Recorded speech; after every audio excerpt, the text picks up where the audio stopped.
magluto tayo ng ulam guys. Ayan. Ito tayo sibuyas. Natalsik.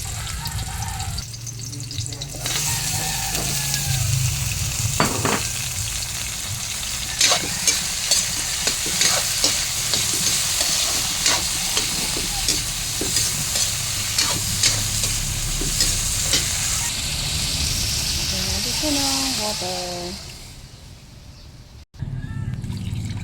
Yan, pakuluin natin din. Pag once na kumulo, lagyan na natin isda at hipon guys. Malaki to. 2 piraso, 220. Ayan guys, kumulo na. Sili. Then, lagyan ko siya ng talbos ng kamuti guys. Lagyan na natin yung isda.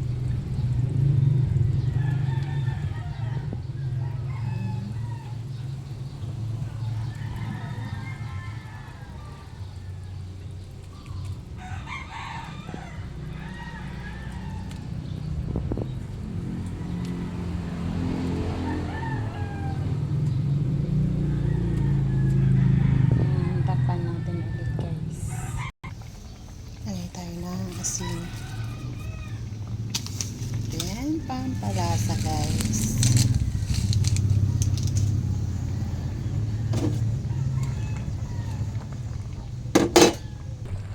Lagay natin yung pang-asin guys.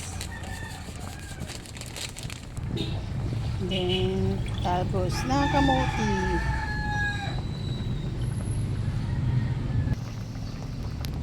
Thank you for watching guys.